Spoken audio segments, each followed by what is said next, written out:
Welcome to Raven Talk, the official podcast of the Raven Tribe. The Raven Tribe is a home for warriors on the path, and is dedicated to training warriors for the battlefield of life. Visit us on the web at theraventribe.com, where you can learn more information on membership, warrior training, as well as links to our official YouTube channel, Facebook group, apparel store, and our official bookstore, Marshall Books. Welcome back, Tribe. Today we're here with special guest Benjamin Raven Pressley, and we're going to be discussing the art of survival. Raven, how are you doing today? Oh, I'm doing real well, friend. How about you? I'm good. Glad to have you back on the show. Now, Raven, we're going to be talking about something that is extremely important, in my opinion, today. You are an expert in the field, and we want to definitely pick your brain and get your thoughts on how the survival skills fit into what we do in the tribe, how it also fits into the everyday lives of people, regardless of what kind of background they're coming from. Now, when we talk about survival skills, we're going to be discussing primarily bushcraft today, wilderness survival skills. Wilderness survival skills, I remember a couple decades ago, if you were into this kind of thing, you were either just a really outdoorsy kind of person, or you kind of had a negative stigma attached to it. You know, people would see this kind of training and they think, oh, a survivalist, and they thought you were like a nut. Things changed a little bit. It became very in vogue, and everybody and their brothers making, their bug-out bags and packing their survival kits. I want to thank all the shows on cable like Doomsday Preppers for bringing that, into the spotlight and kind of making it more of a mainstream thing. But even that has some problems with the way that it's looked at. You and I have spoken off air about this, and survival skills isn't really an extremist skill. This is a skill that's something that every person should have. Just like every person should know how to perform CPR or perform basic first aid, this is applicable to pretty much anybody in any walk of life. Tell me a little bit about how you approach training people in survival skills. Well, I'm glad you brought that up, too, because I think that a lot of time there is a negative stigma attached to it. The media people, especially with the TV, like I said, where it's good that they've got more exposure to it, but they've also played on the nutcase and the doomsday prepper and the end of the world and all that kind of stuff. And while maybe some of that could happen, that's not my main motivation for doing it. Never was. Even before it became popular, before it was on TV, I was into it. I started out in Boy Scouts and just loving outdoors and camping, and I have to say my Boy Scout troop wasn't that great, but it did teach me a lesson because they had us carrying the whole camping store on our back every time we went camping, and I'm like, this can't be right, so, and the more that I studied into my Cherokee heritage and got reading about in journals about, explorers, early explorers of this country and other countries, and, I realized the more skilled that you were, the less stuff you had to have to take to the woods, and I kept challenging myself, to get less and less, and travel lighter and lighter, and then found out that even got to the point where I could even get out in the woods and with nothing and for 4 or 5 days and just survive off the land because I knew enough about plants to eat and what bugs to eat and how to hunt and fish and by primitive means and stuff. So there's if nothing else, I think that it connects you to it. I know it does me. It connects me in a way that I can't, that nothing else does. I love hiking, I love camping, I love fishing, and all those different things. But there's something about getting in the woods, and there's even scientific studies now that's been done that are talking about that. If you even go camping for a week, it'll basically reset your circadian rhythms, and it'll clear up any kind of sleeping problems you have. And I believe that's kind of missing in our culture in a lot of ways. Because I know when I get out in the woods and I've been out there just surviving for 2 or 3 days, and I come out of the woods, and it's like walking into a room with flashing lights and blaring alarms going off because my senses have become so tuned to the quieter noise there, the quieter things, hearing the birds and hearing every squirrel that moves and hearing all these different things, and then to get that so tuned into those tiny sounds, and then to come back into society, you realize how noisy a society that we live in, and what a noisy world we've created for ourselves, and I think in a lot of ways that has really killed a lot of our sensitivities, a lot of our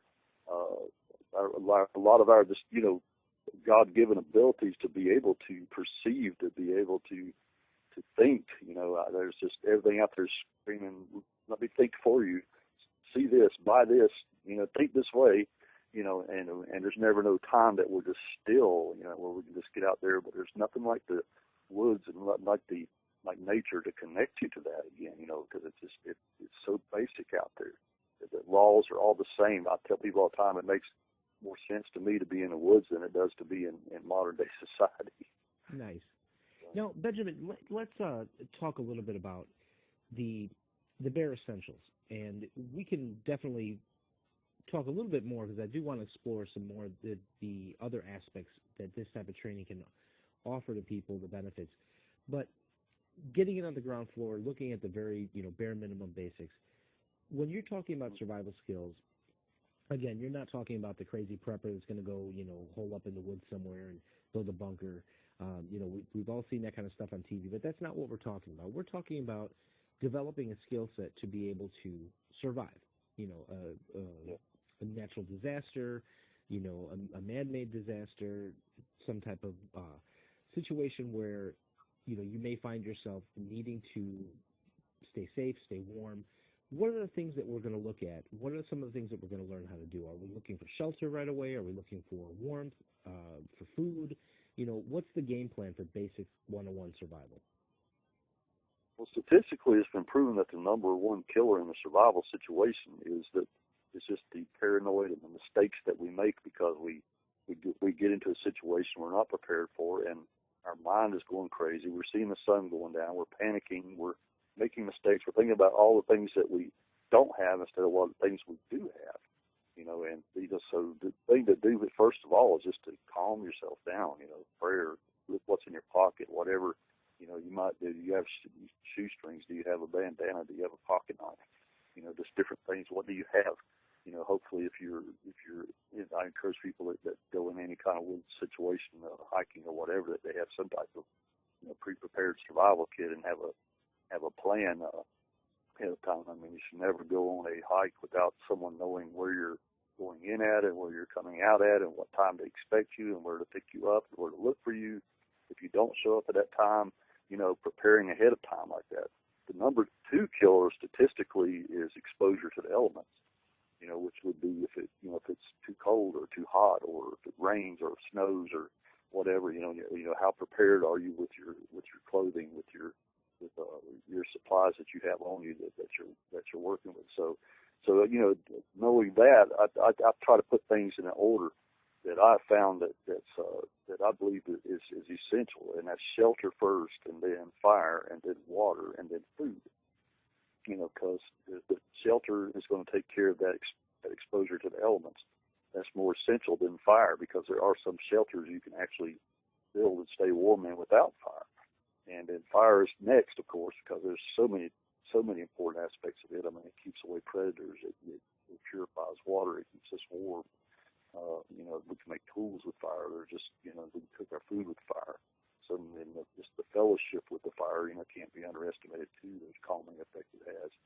And you know, then water over food. And the reason why is because you can actually survive 30 days or more without food, you know, depending on your health, size, and that kind of thing. But and there's been instances people fasting 40 days, 40 nights, and, you know, and that kind of thing, you know, for health reasons or spiritual reasons. But the reason why you want them to have plenty of water, though, before over food is because you can't survive without water more than 4 days. You know, a lot of people say, well, I drank water in a couple of weeks, you know, but you drink some kind of liquid, you know, and Cokes or teas or coffee or whatever. But if you went totally without any type of water, any type of hydration, I mean, 4 days, you would be dead. There's a very strong chance you'd be dead. You know, I mean, it could very, but you know, the digestion process alone uses up a lot of water. So if you don't have water, don't eat food, because you can survive longer without food. You know, so because you're going to actually use up more water. You know, and it's important too to know what foods that you're eating, because you don't want to get in a situation where you're filling up or you have diarrhea, because that's also dehydrating. So shelter, fire, water, food are the order that I teach things in. You know, and I think those aspects are key to knowing how to survive. Now, but Raven, let me ask you this: for the average person, and you mentioned that there's a level of skill involved, and the more skilled you are, the less equipment that you need. The average person finds himself in a bad situation. I think that somebody that hasn't engaged in training in wilderness survival skills may not have any real comprehension of what you need, what you don't need. What kind of equipment are we looking at for the average person that's done some minimal training to be able to get through a situation, maybe last a day or 2 days, 3 days, for somebody to, find them, rescue them, locate them?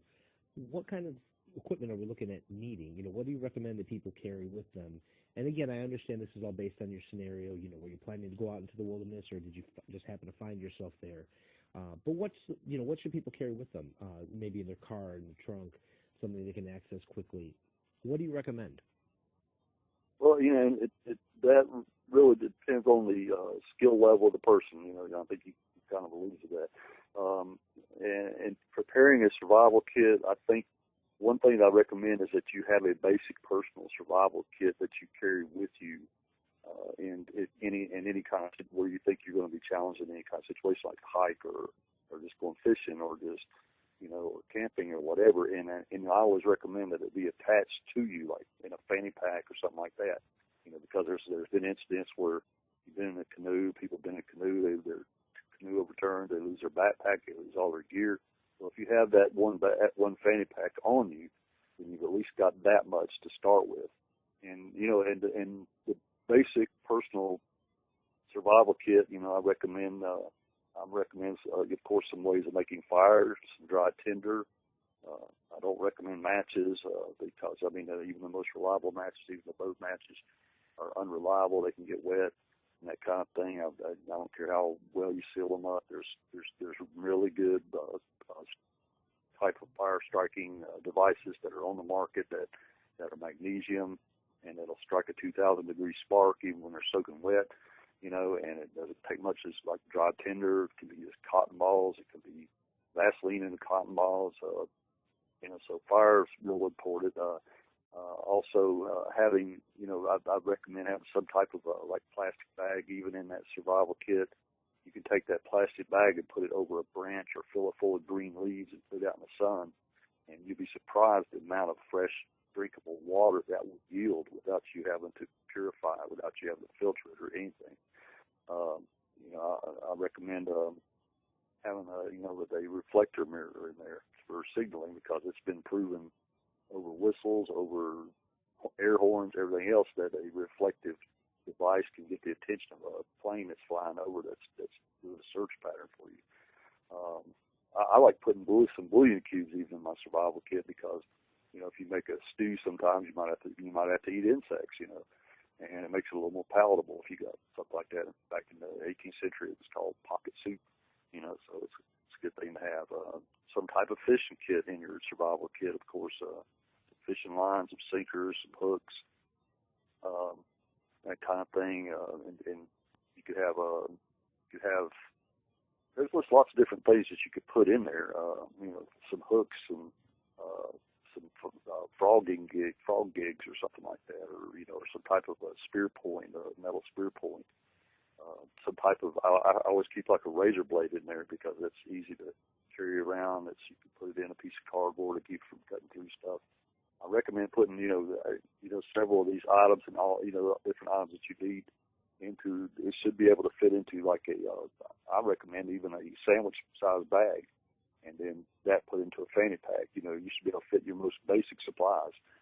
Some cordage is good. Paracord is really good because it's got small strings inside of a big string, so you can use it and take the small strings out, and use those for snares and things like that if you have to. And that, I could probably go on and on as far as what's in a personal kit. And like I said, it depends on your, but you're always keeping in mind shelter, fire, water, food. Now, when you have a car, then you can, of course, have a little more stuff.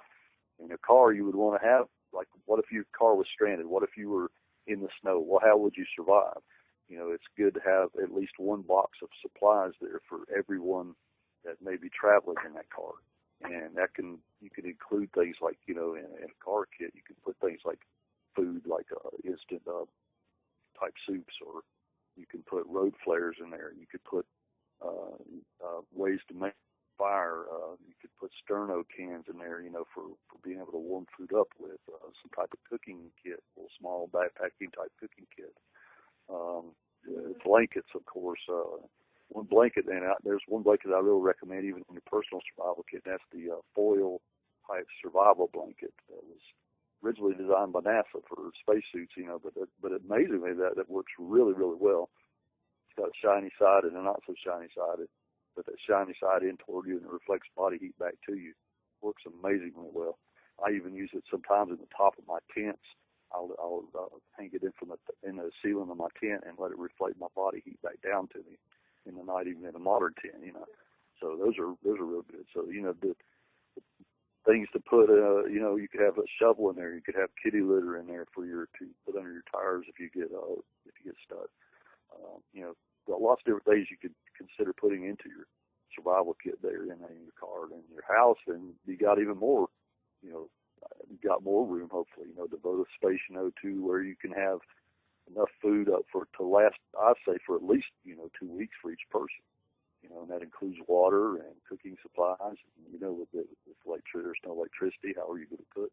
If you got like a gas stove, camp type stove, is always good. Or if you already have a gas stove built into your house, is good. Even without the electric sparkler working, you can still light it with a match or light it with a lighter or something. So just thinking about all the aspects of just things that you will have, and just taking time to build it up in the times when you don't need it is. A lot of people think, it's kind of like having your roof leaking. It's not raining, it's not leaking, so you don't think about it.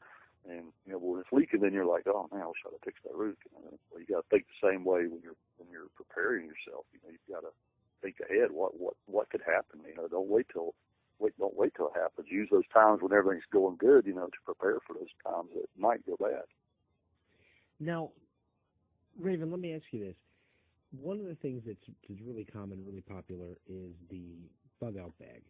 And in courses that I've done in urban survival, different from bushcraft, one of the things that I was taught was that the bug-out bag was not ideal for urban survival. One of the reasons was it was kind of an arbitrary time that was placed on what this bag should, accomplish as far as how long it's supposed to tide you through. And there's some, history to the origins of how they set that up and why it worked in that context, but not necessarily the way everybody's trying to use it nowadays. Now, I remember I was talking to a student of mine, and he was very proud to show me his bug-out bag, and I picked up this backpack, and it probably weighed about 70 pounds. And I think the kid had, everything in there but the kitchen sink. And he may have had it in there, too, because the damn thing was heavy. And what I was taught was sometimes too much gear is just too much gear. You want to, have a good balance to be able to be mobile, be able to move. What are your thoughts on this? And help me to understand the context, because there is a difference between urban survival, where your goal is probably 99% of the time to be on the move, kind of get out of the affected area, as opposed to wilderness survival, where maybe you're forced to kind of, bunker down and kind of ride out the storm, per se.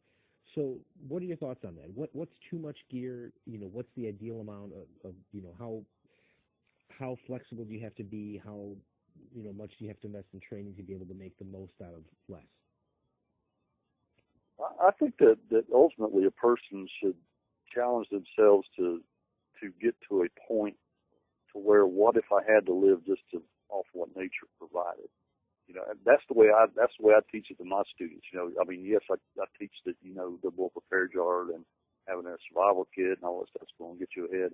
But, when I look into my Cherokee heritage, and that's why I learned a lot of different things from just studying primitive people, not just Cherokee people all over the world. I'm like, they lived thousands of years without all this stuff, and they thrived. They didn't just, barely get by. They had happy societies, and they ate and, and stuff. And it really comes down to more and more skills that you have. The more skills that you have, then the less stuff you've got to have, and anything, as far as, as you can prepare, like for a bug-out bag. Again, bug-out bag, is good to have, but what if it gets lost? What if you get on the run? What if you put it down for a minute and have to run away from an enemy, or what if it gets turned, you get over to turned in a canoe and it gets gone, So I mean, and it has become to a point, and I deal with a lot of preppers too, and I mean, God bless a lot of them, but it's become almost like a sense of pride. Well, let me show you my bug out bag. Well, let me show you my bug. I mean, I've seen them, like you said, carry so much stuff. I mean, this one guy had one bag that you could hardly even pick up, and that was just his first aid supplies. He had this maxed out EMT kit, and that wasn't even his personal stuff, to survive on. But I think that it's good to think about the essentials. Think about a shelter that you could carry in there, a small tent. I mean, think about some foods that are instant that you've either dehydrated yourself or that you bought on the market.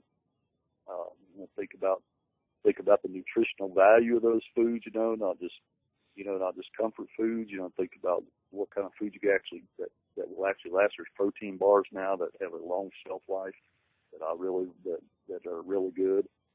Don't buy the ones that you can buy in a grocery store that are going to spoil, or they got chocolate in them that's going to melt, things like that. But some really good essential, health bars, some instant type foods that you can hydrate, some carbs, like you could get like nuts, dried fruit, things like that. I mean, have enough food in there, but also keeping in mind, okay, I don't want to depend on this bag of stuff I have here. How am I going to refurnish myself? This bag should be what I have to fall back on if I can't do well hunting, if I can't do well, and maybe in an urban situation, it might be bartering or whatever situation is. I mean, in some cases, that's in an urban situation, it's a good idea to have some things in your bug out bag to barter with, things that are useful. It could be fishing gear. It could be, a compass. It could be a radio or one of these flashlights that pump up that don't use any batteries. It could be lots of different things like that, that barter well. I mean, urban situation kind of opens up to, a whole new arena there you got to think about. I think but you also got to think about self-defense, more so in an urban situation, so it's probably a good idea to be armed, and to have enough ammunition to get by, to at least fend off, an attacker. And of course, any martial arts skills you have, it's going to be a plus. If you're more physically fit you are, it's going to be a plus. All those things are going to work in your favor, and I think that you just got to think along those lines of, what am I going to be prepared for? What's my most likely scenario? But the thing I like to know about too, I think that even on those levels, that those people are leaving out the whole bushcraft part of it, and they might think, well, I don't need that, because I'm not going to be in the woods. But you might have to retreat to the woods. The woods, the cities might not be a safe place to be. And not only that, I think that in the woods you learn things on a level that you cannot learn in a urban situation. There's just it's just hard to explain the mindset you get out there, the sensitivity.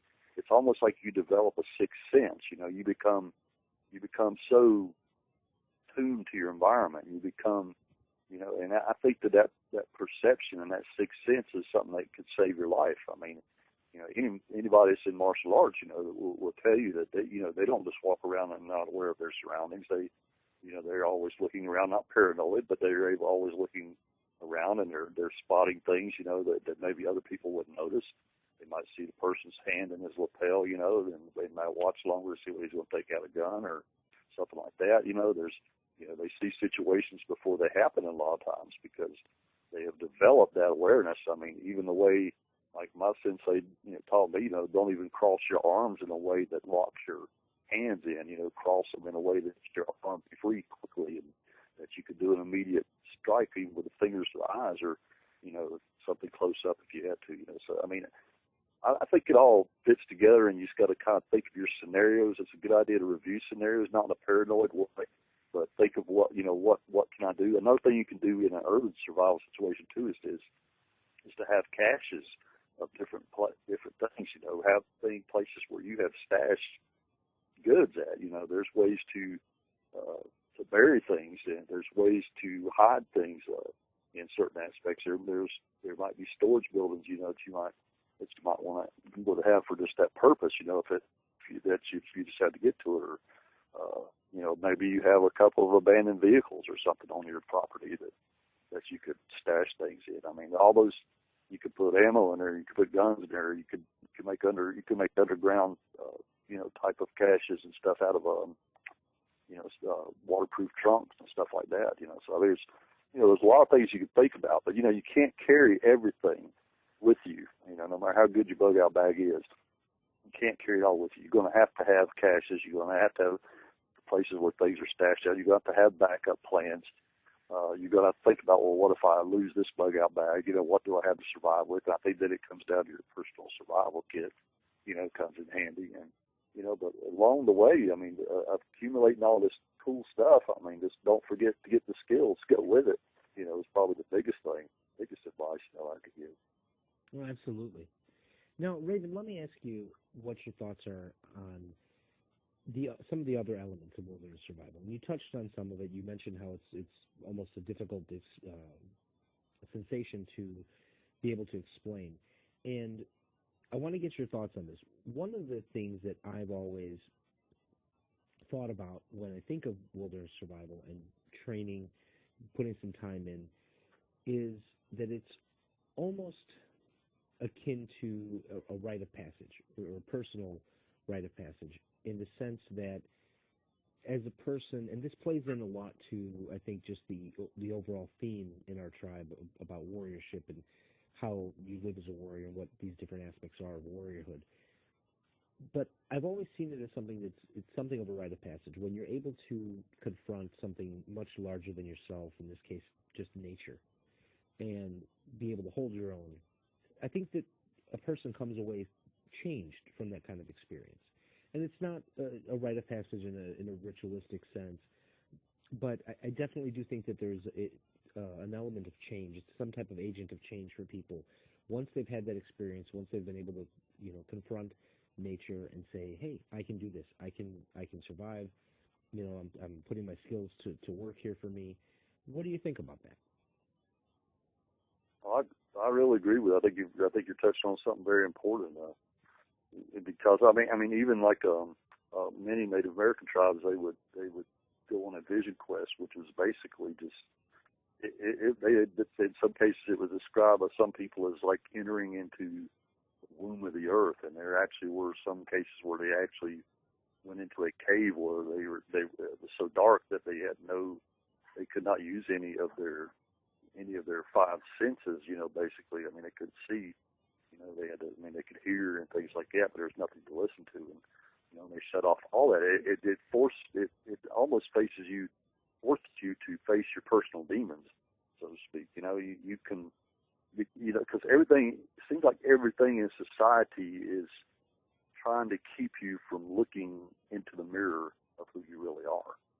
Everything in society says blame everybody else. It's somebody else's fault. And there's not enough encouragement there to look inside of you, and when you meditate, I mean, that's one of the things you do. You're quieting yourself, you're forcing yourself to sit there alone with yourself, and I think that getting out and wilderness enhances that opportunity, because it is so, it so tunes out of it. There's nobody out there to blame but yourself. If you fail, everything out there is at your disposal if you know how to access it. There's absolutely no prejudice out in the wilderness. I mean, if you are part of the food chain out there, your skills are facing the skills of what other predators are out there. There's water out there. There's food out there. I mean, the incidents of this are numerous of European colonists that came to this country, and literally died in a land of plenty, waiting for the supply ships to come, because they didn't know how to access the bounty that was around them.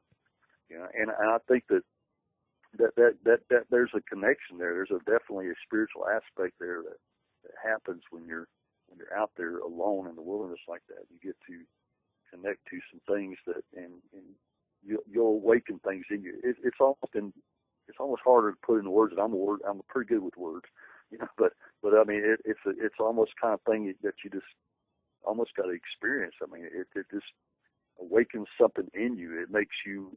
It's almost like it exposes everything that you've ever learned. And you all of a sudden you realize that everything I've learned before is wrong, and you're able to look, at a side of things and look at things in a very unique way, and that because there's no one else out there that's telling you think this way, look at it this way. You got to do. There's a certain way you got to make fire. You can't make fire under wet conditions. You can't. There's rules out there. There's laws out there of the jungle, so to speak. Whereas in our modern day culture, those laws are you just make them up as you go. You change the rules, you lower the bar. But out there, you can't do that. And so I think it helps you to confront on a level that I think we were truly all meant to live, and that is being able to be self-sufficient, self-sustaining. Thankful for what's around us, the challenge that's there, and there's a certain amount, there's so much peace that goes with that when you realize that you can survive. You may never have to survive in that wilderness situation, but to go out there and just to do it and make sure you're skilled enough to do it. I'm not telling everybody to go out and survive tomorrow. I know, because I don't, even my students that I have, I don't never tell them after a basic survival skills course, okay, how you can survive.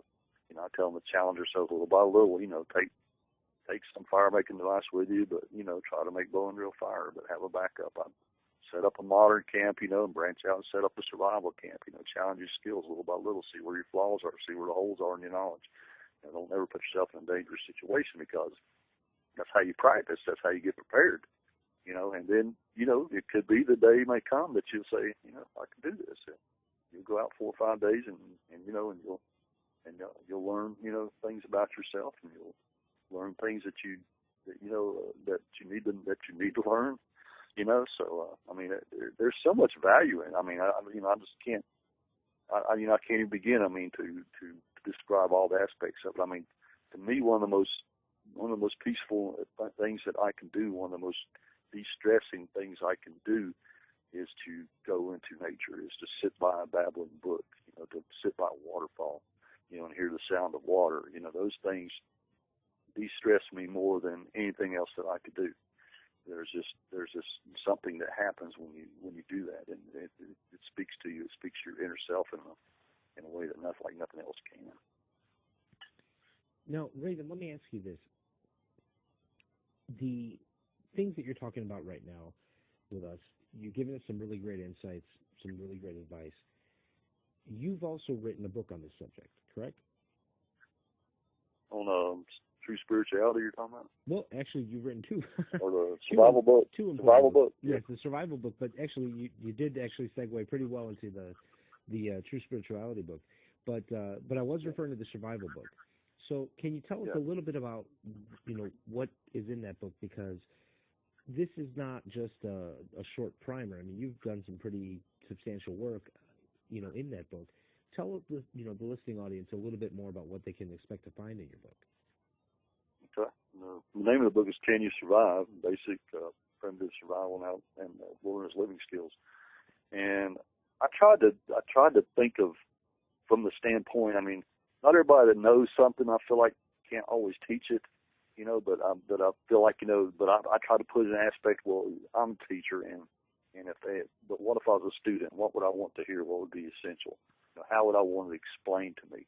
Because I've went through a lot of mentors and teachers myself, and some of them were better. Sometimes were better explaining than others, and I also learned that I couldn't learn everything from a book. That a lot of things I had to learn hands on.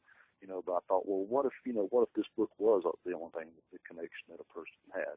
So I tried to write it in a very systematic approach, using the shelter, fire, water, food as my infrastructure of that book, keeping that in mind. But I go in, great detail of several ways to make fire by friction. I'll go into detail how several shelters you can build. And it's not just a to me, it's not just a boring how-to book or, you know, just some survival manual. Because I tried to. One thing I learned from one of my mentors is Steve Watts, and you know, I don't know how many people know that name or not, but I mean, one thing he drilled into us, or maybe not drilled into us, but just really impressed us with, is don't forget to, when you teach something, to put it into a matrix of humanity. You know, don't just teach. If you just teach something and then it becomes just a craft session, if you don't, you know, if you don't teach about and connect it to how the humans actually used this at one time. You know, so what you'll find in my book too is, you know, is this connection to humanity. I tell a lot of stories in there. You know, this is how the Algonquian did it. This is a type of fishing rig that they would have used. This is a type of bag that the Catawba Indians would have carried their fish in. This is, you know, this is how the Catawba made pottery. This is how, you know, and you know, at Lavels, how that was connected to every civilization on the face of the planet. You know, because it's just not just Native American stuff. If you go back in your ancestry far enough, no matter what part of the world your ancestry is in, there's a time we all lived in a Stone Age, you know, which just like there's a Bronze Age, an Iron Age, there's a Stone Age where we used stone, bone, and wood before there was iron, before there was steel, you know, and if you were ever in a survival situation, you know, when I think about, well, if you lost all your modern gear, where would you be? In the Stone Age, you know, because that's a degree of technology. It doesn't have anything to do with evolution or anything like that, or, you know, it's talking about an age of technology, and that's what you're reduced to. So what if that's all you had? You know, so I tried to write that book in that aspect of, well, how do you take a piece of bone and make it into a tool? How do you take a shell and use it for something to cut with? How do you break a flake off a stone? And what kind of stone do you break that flake off of to make a cutting edge? You know, because you know, we're, you know, and I try to connect it, you know, to just the wholeness of the earth and how we all fit in. Like, for instance, you know, I mean, when we look at our fingernails, you know, these are our claws, but compare that to a lion's claws, you know, not too good. The lion's teeth, you know, look at our teeth. Our claws and our teeth are nothing like those predators. But what made mankind survive over those and come higher on the food chain was our ability to be able to take a tool and make another tool. So our cutting edges became our claws. When we use a blowgun or a bow and arrow, then that becomes our wings to fly and swoop down on our prey. You know, that all the things that we do, you know, we were able to do and actually become superior to those animals, because even though some animals use tools, I mean, if you think about it, I mean, an otter takes a rock and breaks a shell open, and, you know, a horse, I've seen pick up a stick and scratch his backside. You know, a chimpanzee will use a stick to eat termites out of a mound, you know, that kind of thing. But they don't take that tool and make another tool. You know, we were able to do that, and that's what's going to be a key to your survival too. Is, okay, this is all I've got to work with. You know, so how do I utilize this the most? You know, take this rock. It's not the perfect rock to make a stone tool out of, but, you know, let me break it in half and see what I can do with it. You know, this plant fibers that I found, you know, might not be that strong, but how can I twist them together and make stronger cordage so I can have a piece of string, you know, to be able to fish with? You know, all these things you're developing that mentality. You're developing that circle of knowledge. You know, I call all knowledge is like a circle, because you can't just say, well, this is just for that. Well, what if we did it this way? You can take a bow and drill and you can make a fire with it, you know, but what if I put a piece of hardwood on there? I could also drill a hole with it, you know. So, you know, this whole mentality gets you thinking in a way that you have never thought before, because, you know, especially with young people today in the public school systems that we have, they're taught what to think instead of how to think, you know, and I think that's a very much a missing aspect and something we've got to reclaim if we're going to survive, if we're going to be warriors, you know, if we're going to just be survivors in the business world, whatever. We've got to learn to think. You know, we've got to not be told this is the way you do it. You know, we've got to question that. We've got to be thinking, well, how can I do it better? You know, what can I do with what I've got? You know, and, you know, I've never been, you know, a rich person or anything myself, you know, and I've learned to do with a little, but I've learned to take a lot of little things and have a very good life with it, you know, and I realized it wasn't And I've got, friends and relatives that have lots of money, and, they can buy anything they want, but, they're not happy, And, I try to put a lot of things into that survival book, not only the skills, but also the thinking, and there's a lot of excerpts in there from journals. I've read a lot of journals, from early European explorers and other explorers throughout the world, Native Americans, that have shared in their old traditions, what they've learned. And, I think it's a very different kind of book. It's a kind of book that's enjoyable. It's not just going to be like a reference book, like maybe like an Army survival manual or something. It's a book that's pleasurable to read, and you're going to learn a lot from it. I did all the illustrations myself, but all the photographs were done of me through the years. I've been teaching this since 1986, and probably been doing it before that. And I'm glad I had the foresight back then to have somebody take pictures. So I have a great collection of pictures in there that shows you step by step how to do things very clearly in line drawings and in photographs. And, so I've actually had people tell me they took my book, followed the instructions, and they were able to make a bow and drill fire. That was a great compliment to me, because I never read a book that I could make a bow and drill fire with. Somebody had to show me hands-on, which is always still the best, but it's still a great compliment to me that they could that I had put enough detail in that book that they could actually duplicate that process, and over I hear the same story. I made fire, for the first time just by reading your book. To me, that's a great compliment, because that's not an easy thing to do. It's not an easy thing to make fire by friction. People don't even comprehend that concept until they make it. It's like magic, until they realize that the science behind it and what they're doing. So I think people will enjoy it. It's a good read. It's very thorough. And I think it's a book that everyone can be proud of to have. I would buy it myself even if I hadn't written it. Nice. Now, Benjamin, one thing that I'm really excited about, and we can let the cat out of the bag here, is that the tribe has partnered with you to bring your book to life in the form of a correspondence course for tribe members who are interested in learning about wilderness survival, learning, the skill sets that they need to incorporate to, bring their training to another level. And we're going to be bringing more information to the tribe, in the near future on how everything's going to be structured and how it's going to be delivered to members that are interested. But if you could take a few minutes and just kind of explain, you did a great job explaining what the book is, which is what we're going to be using as a primary text for the course. But there's going to be some dialogue and some mentorship, taking advantage of the technology that we have these days. Students are going to be able to send in videos, practicing skills. You're going to be able to critique and send back information. Tell us a little bit about how you anticipate working with the students through the course. Yeah, I'm really excited about that opportunity. I think it's a great foresight on your part too. But it's going to be, like we've been talking about, for a warrior to really be complete. I think that throughout history, you see that aspect. They weren't just good with the sword or whatever weapon. They weren't just good fighters. They were also healers. There was a yin and a yang there. They could kill, and they could also heal. And they could be kind, and they could survive, or they could destroy. And I think that this course, in a lot of ways, is going to bring around an aspect to your thinking in such a way. It's going to be like a series of tests that there'll be some question and answer.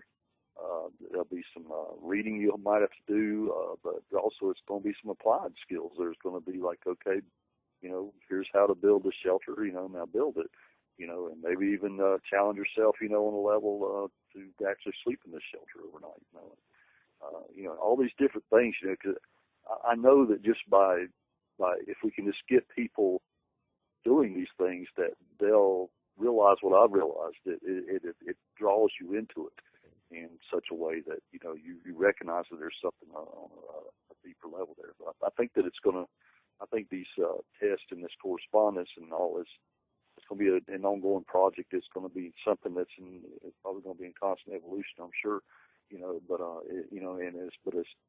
as it develops and as it's made available to instructors, that even martial arts instructors that want to put that aspect into their training, then it's going to give them a tool to work with that they can organize the material, organize the knowledge, and how to teach it in an organized fashion. From someone like me and others that you'll be involving, I'm sure, that learned and have tested these principles and haven't just read about them, or and we can tell you what works and what doesn't work, and we'll be able to supply details, in there that maybe another a book or something wouldn't be able to tell you, because it's going to be hands-on, from taking it from that, from that book to that piece of paper to that mind, to get it out in the field and apply it. And so I think it's going to open up a whole lot of doors. I know I've worked with a guy here in Boone, in North Carolina, and he's such a skilled martial artist, and for years and years he's taught ninjutsu, and he's taught kung fu and arnis and eskrima, a lot of things. But one of the things that he does with all his students is he takes them out in the field. He teaches them how to survive. He teaches them what plants heal and what plants kill, and what plants you can eat, and how to catch fish, and and how to make fire and stuff. And it's just, and in the process shows people how to disappear as a ninja, and to blend into the surroundings and kind of thing. And I think that's going to probably get a lot of martial artists out there, that are senseis, that are going to get them thinking, well, this could make it more interesting, make it more advanced, make it a complete person, because I think that's what a lot of problem of our society is, because they leave out some aspect of our total humanness. We're mental, physical, social, and spiritual beings. If you go too much into either one of those areas, then you get out of balance. So I think this is going to help bring things, be one more tool to bring us as humans into balance. Well, Raven, I'm very much looking forward to getting the course started and getting all the tribe members, myself included, on board with taking the class, taking that journey, and adding a new dimension to what it is that we do. Before we wrap up, can you please let the audience at home know where they can reach out to you if they're in your area, if they want to come out to you for training, get you out to their school to do a lecture, to do some training, and where they can pick up copies of your books? Where can they find you on the web? Okay, the best portal and the central portal to find me in any way is my website, wayoftheraven.net. That's WAYOFTHRAVEN.net, not .com, but .net. Very important. And then, because that's a name that's very close to me, too, for many reasons we can talk about maybe sometime. But that's wayoftheraven.net. And my books are available there. You can contact me there. I have a contact sheet. I do a weekly newsletter that you can subscribe to there. If you're ever in the North Carolina mountain area, near Asheville, Hendersonville, and Boone, around in that area, Tennessee border there, North Carolina border, I'm pretty close to it.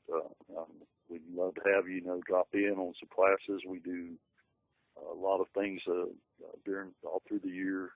I also teach at one of the community colleges here in Flat Rock, Hendersonville, North Carolina, and teach they're one of the few community colleges that have opened up to the idea of having survival skills. We even have a little pseudo survival camp there on their nature trail that we use for an outdoor classroom, and it's kind of interesting. And wayoftheraven.net is the best way, and you can email me if you want, raven@wayoftheraven.net.